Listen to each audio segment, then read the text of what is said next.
Welcome everyone to today's presentation. Today we're going to be reviewing an especially sad time of the Jewish year, referred to as the 3 weeks. The 17th of Tammuz begins a period of mourning for the loss of the temple, which was destroyed 3 weeks later on the 9th of Av.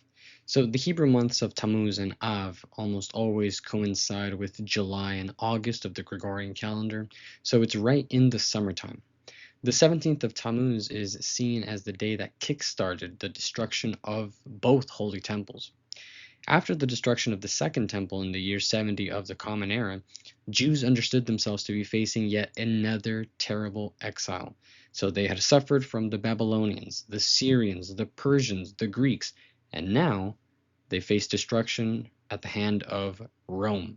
So this present exile, said to have been caused by Rome, within Jewish tradition is still ongoing. It's been almost 2,000 years. So without the Holy Temple, Jews don't really feel like they're living up to their holy potential. So think of the Torah commands and directions to build the temple of God so God can dwell among them.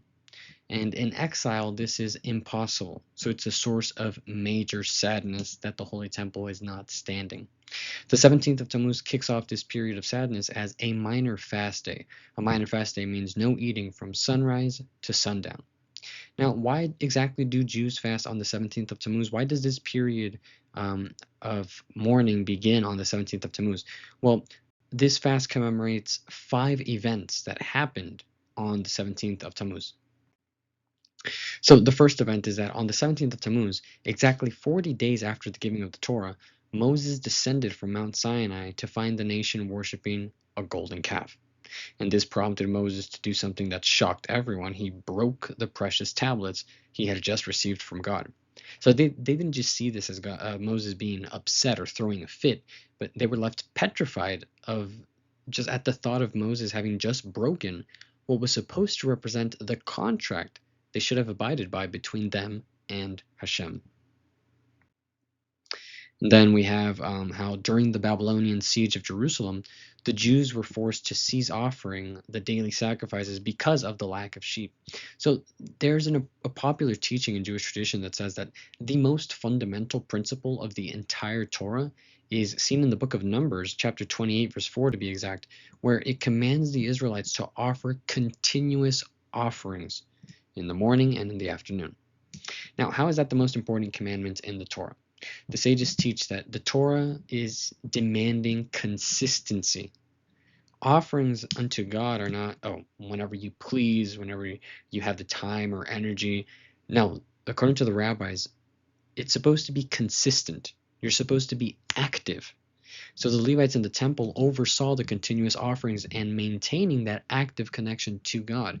Well, now that that connection was being forced to stop because there were no more sheep to be sacrificed. Then this third event, the Mishnah records where a man named Apostamos was responsible for the burning of a Torah scroll. However, there are controversies regarding the exact identity of this figure. Some opinions say that he was a Greek general or officer, which would place this event during the Hasmonean period of the Second Temple, and then others say that he was a Roman officer, which would place this incident right around the end of the Second Temple. And there's also controversy about which Torah scroll he burned. Some say it was a scroll written by Moses, and then others say it was a scroll written by Ezra the scribe. But the overall point is the fact that a Torah scroll was acted against, a Torah scroll was desecrated, was burnt to ashes. That's a tremendous tragedy. And then we have, this is considered to be in continuation with the last point about Apostamos, with the same controversies. And despite the details of this event not being an explicit detail, the point overall is that an idol being placed in the temple was disastrous. And then finally, the major point of this date of the 17th of Tammuz is that on this day, the Romans were able to breach the walls of Jerusalem in the year 69 of the Common Era.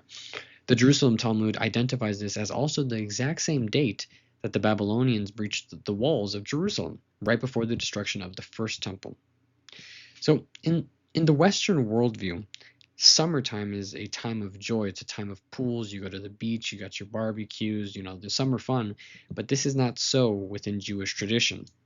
Starting on the 17th of Tammuz, the 3 weeks leading up to the 9th of Av contain various mourning-related customs. So during these 3 weeks, no one's allowed to cut their hair, and you're not allowed to buy new clothes. You're not allowed to listen to music. Okay, these are sources of joy. There are also no Jewish weddings or other major celebrations, right? Because such joy would conflict with the expected mood of mourning. The final 9 days of the 3 weeks, starting on the first day of the Hebrew month of Av, begins an intensified mourning. So, in addition to not cutting your hair, not purchasing new clothes, not listening to music, well, during this time, Jews also they don't eat meat or drink wine, since by this time the sacrifices and wine libations had ceased. Now, just a quick note: there is an exception during these 3 weeks. Shabbat is pretty much a day where these restrictions are lifted, because Shabbat has meat, Shabbat has wine, so that is an exception. But if it's not Shabbat, no meat or wine, no washing your clothes, no swimming or bathing for pleasure, and no remodeling or expanding a home. So I'm sure you're seeing the theme here, where it's like, why are you enjoying this time when we should all be in this same mood of mourning without the temple, without the house of God standing in our midst? Now, these seemingly depressing activities display the sense of mourning and loss amongst the Jewish community, but as we said, these emotions are just temporarily lifted on every Shabbat. So no fast or sadness should get in the way of the sanctified day of the week. Throughout the cyclical yearly Torah reading, each week has a special portion from the prophets attached. And during these 3 weeks, there are 3 special portions taken from the prophets Jeremiah and Isaiah that predicted the fall of Jerusalem and announced the impending punishment for Israel. These 3 portions are called the 3 of Affliction, and they are on screen here. The 3 weeks reach its climax on Tisha B'Av, which is the 9th of Av, regarded as the saddest day of the Jewish year. So as we mentioned, the 17th of Tammuz is seen as the kickstart to this destruction. So these 3 weeks are treated as a time of reflection on what exactly went wrong with the nation that had such a high calling and duty in the service of God, just to have it all destroyed.